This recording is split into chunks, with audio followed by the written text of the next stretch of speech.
Bonjour, bienvenue à la sortie secondaire. On va se remettre dedans, on n'arrête pas de parler. Avec Pascal Lévesque et Isabelle Lacan. Allô, Pascal? Salut, on commençait de même, là. Oui, ça te tente-tu? Ben oui, j'ai juste toussé puis j'ai craché la moitié de mes poumons, mais... On peut recommencer dès maintenant. Non, c'était correct. Oui. Ça fait naturel. Hey, on s'est dit, on est à quelques jours de ce 29 février, donc cette année bissextile-là, puis en riant, puis en préparant des émissions ici pour cette secondaire, on disait, hey, c'est fou, les mêmes sujets reviennent aux 4 ans lorsqu'on parle de l'année bissextile, mais rapidement expliquer pourquoi on est dans une année bissextile. C'est ordinaire. On n'est pas tellement bon dans l'explication quand même, Pascal. Hein? Ben moi, je suis toujours très contente quand ça arrive. De toute façon, qu'on soit capable de l'expliquer ou non, ça me donne une journée de plus pour acheter des REER. Oh, c'est tellement pas vrai! Pour vrai? Ben oui! C'est ta dernière seconde comme ça à chaque année? Souvent. J'aurais jamais pensé à ça. D'accord. Oui, souvent, oui. Mais ça m'a sauvé les fesses plusieurs fois qu'il y ait un 29 février ou que ça tombe, tu sais, la fin de semaine puis te donne une journée de plus. Oui. Alors, ça sera la même chose pour toi cette Ouais. année. Bref, une année bissextile, on le sait, c'est une année de plus dans l'année parce Une que... année de plus dans l'année? Une journée de plus dans Tu l'année. nous en veux? Tu veux que ça passe long? J'espère que c'est pas une année en plein hiver. Bref, explique-le donc d'abord, c'est quoi une année bissextile? Ben, une année bissextile, c'est qu'on rajoute une journée au calendrier parce que, selon notre calendrier, l'année dure 365 jours. Mais c'est pas vrai que la Terre fait le tour du Soleil Exactement. à ça. Donc, c'est 365 jours et un quart. Donc, on accumule les 4 quarts pour faire une journée de plus et on additionne ça dans le mois le plus court, qui est le mois de février. C'est pour ça qu'on a choisi le mois de février. Mais c'est pas tout à fait ça, en fait. Parce que c'est un petit peu plus qu'un quart, 365 jours et un quart. Ce qui veut dire qu'on a fait un autre calcul savant et on rajoute... on enlève une année bissextile, en fait, à chaque 100 ans. Exact. Et donc, en 2000, la dernière fois que c'est arrivé, on n'a pas fait d'année bissextile alors qu'on devait en faire une. Mais moi, ce que je me suis souvent posé comme question, pourquoi ça arrivait au mois de février? Et j'avoue que j'avais jamais fait la recherche avant cette année. Est-ce que c'est moi le plus court? Non, c'est pas à cause de ça. C'est que à l'époque, la fin de l'année, le dernier mois de l'année, c'était le mois de février, avant qu'on change de calendrier puis qu'on statue finalement que décembre était le dernier mois de l'année. Donc, naturellement, comme on arrivait à la fin en février, bien, on a rajouté une dernière journée à l'année. C'est logique. Mais quand on y pense, Pascal, on fêterait à peu près à ce temps-ci de l'année, on serait dans le temps des fêtes, on fêterait peut-être Noël, on serait peut-être plus assuré qu'il y a de la neige pendant le temps des fêtes si la fin de l'année était vraiment au mois de février. Ça devait tellement être mêlant quand on jouait à la corde à danser.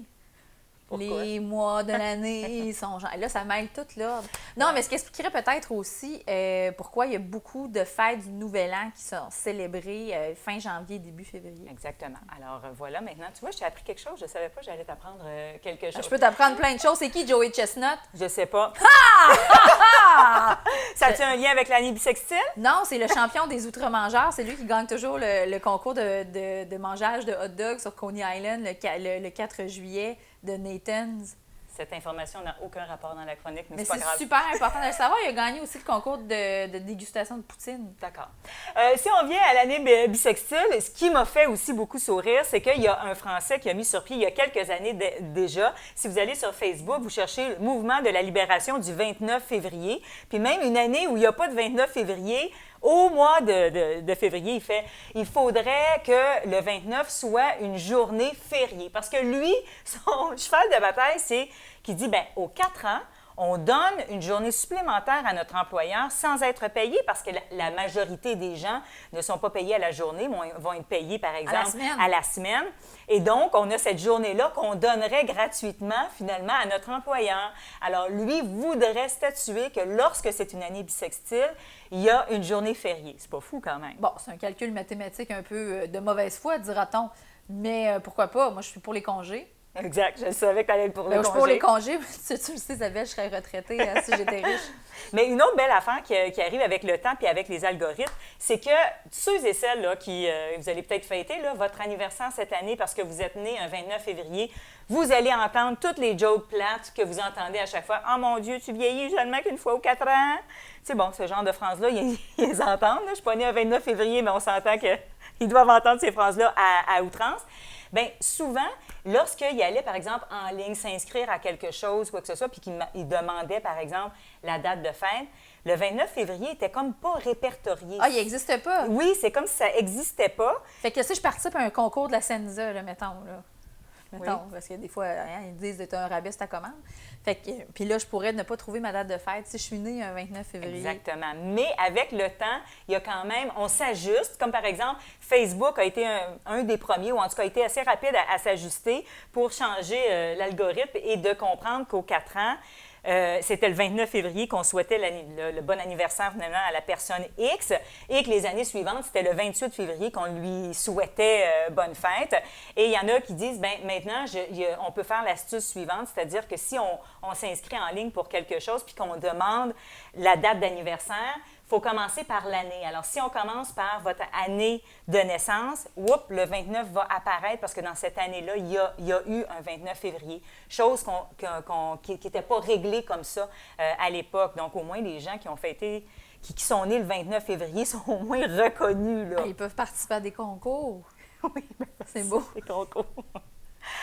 Tant qu'à miaiser dans mon affaire de bisextile, sachez que pour tous ceux et celles qui sont en plein dans le mois sans alcool, il faut y penser. Vous avez une journée de plus de sobriété et en plus, le 29 tombe un samedi cette année, qui est quand même une journée, je dirais, plus difficile lorsqu'on décide de faire le mois sans alcool. Chose que Pascal Lévesque ne fait pas. Je fais pas ça, mais ça va être beau, hein, le dimanche, tout le monde en parle, le tweevage, tout le monde va être chaud d'ail. Trop drôle. OK, parfait. Et puis, je termine la chronique en vous disant qu'il y a un pub à Philadelphie qui s'appelle McGillin's, qui date depuis 160 ans. Ça a l'air que c'est comme un incontournable quand on va là-bas. C'est-tu un pub irlandais? Bien sûr, c'est un pub irlandais, Je bien sais sûr. où tu t'en vas. Bien, eux autres, ils poursuivent une vieille tradition. Et cette tradition-là, tu l'aimes beaucoup, Pascal. En anglais, l'année bissextile, c'est le Leap Year. Vous avez peut-être vu le film qui n'était pas extraordinaire, là, mais qui est sorti en 2010 sur... mais il y a des beaux paysages. Exact. Mais il y a quand même une tradition intéressante. Et c'est quoi? Bien, c'est que les femmes, à l'époque, ne pouvaient pas demander leur homme en mariage, mais dans la tradition irlandaise, on peut seulement cette journée-là. Oui. Et là, les rôles sont inversés. Et donc, dans l'histoire de ce film-là, qui met en vedette Amy Adams, selon la tradition, elle veut demander son chum en mariage, mais plein d'accidents font en sorte qu'elle rate les transports, puis elle se ramasse dans une auberge, puis finalement, elle va tomber en amour avec le barman propriétaire. Exact. Et elle ne pourra jamais demander son chum en mariage parce que là, elle pouvait le faire. Il semblerait que si vous êtes Irlandais, en tout cas, les Irlandais ont beaucoup ri de ce film-là, mais c'est pas grave. Là, on a comme emprunté cette tradition-là. Là. Oui, mais ça arrive sur un plateau d'argent. C'est une belle tradition. Aujourd'hui, évidemment, on n'attend pas le calendrier pour faire quoi que ce soit. Ça serait un petit peu bizarre. Mais oui, il y a cette tradition-là. Mais qu'est-ce qu'ils font au pub? Bien, au pub, cette journée-là, ils disent, comme c'est la journée de l'année bissextile, les femmes qui ont envie de demander en mariage leur chum peuvent venir au bar et si elles le font, elles vont recevoir une carte cadeau de 100 $ à redépenser à ce bar-là. Mais eux autres, ils ont un livre d'histoire d'amour. Donc, avec les années, c'est comme devenu une tradition et les gens vont écrire leur histoire d'amour, tout ça. Puis, le propriétaire, qui est le fils, il a repris l'entreprise familiale, ce fils-là, puis il dit, bien, c'est pas encore arrivé à ce jour que des gens sont revenus pour dire, il faudrait enlever notre nom parce qu'on s'est divorcé. Fait qu'il dit, lui, il pense que ça fonctionne vraiment bien, cette tradition-là du leap year de l'année bissextile où les femmes demandent les hommes en mariage. Mais les catholiques, ça ne divorce pas, Isabelle? Il y a ça. Bon, j'avais quelque chose pour toi ici, que je ne retrouve plus. Bon. Mais là, moi, je voulais à mon tour... mon Dieu! Te demander en mariage, en prévision. Oh mon Dieu! 29 février. C'est pas une bague, ce sont des boucles d'oreilles à ma fille que je vais récupérer après l'enregistrement. Tu penses? Pascal Lévesque, est-ce que tu veux encore être mon ami pour toujours? Oui, je veux être ton ami pour toujours et je suis née catholique, donc je ne divorcerai pas. C'est extraordinaire! Salut! Salut, c'est Vincent Bolduc. Vous venez d'écouter un autre épisode de Sortie secondaire avec Pascal Lévesque et Isabelle Lacasse, les meilleurs.